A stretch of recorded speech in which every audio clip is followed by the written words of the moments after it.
The samosa is a familiar food to many of us.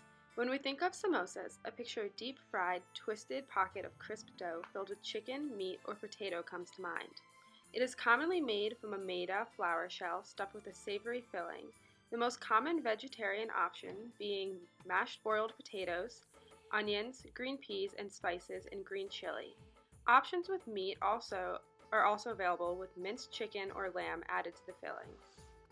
Originally, travelers would cook mince-filled triangles over a campfire and eat them as snacks during travel, which is how they came to exist all over Asia, the Middle East, and parts of Africa, under various related names, such as samsa, samsa, and sambusak, all deriving from the Persian sanbosag.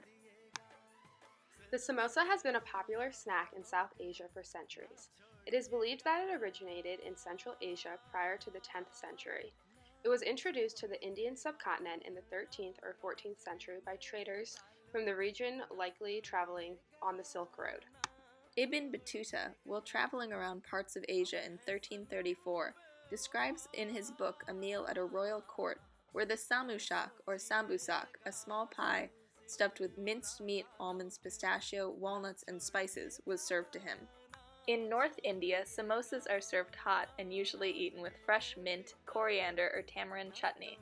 They are also often served in chaat, a more broken down, messier version of the traditional samosa, with the chickpeas and potato filling being the star of the dish, surrounded by pieces of the samosa wrapper, and often garnished with sev, small crispy noodles, made from chickpea flour paste, seasoned with turmeric and cayenne, and then fried. In Arjit Sen's article, From Curry Mahals to Chaat Cafes, he explains how going for a chaat is a social act with the same casual sociability as going for a beer. After work, a group of men will buy each other rounds of chaat on the way to the train, and sometimes even have competitions over who can eat more.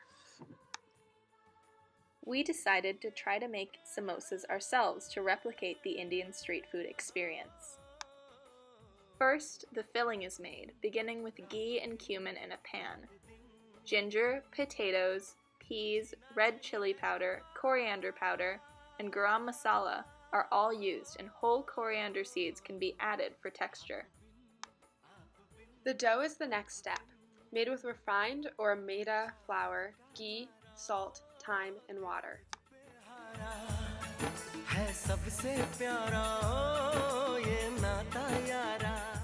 The samosa dough is then rolled out into circular shapes, turned into cones, and then filled with the potato mixture, then sealed, ready to be fried.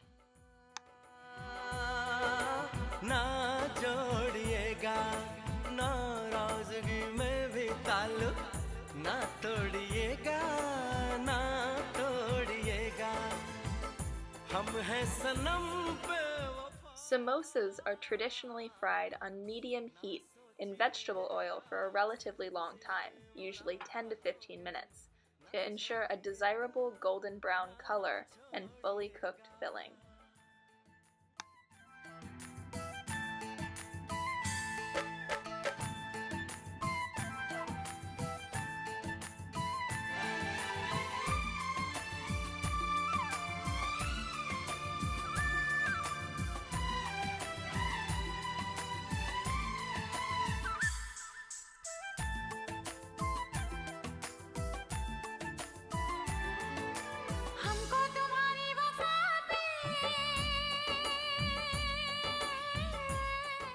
Today, samosas appear often in Indian restaurants, usually as appetizers.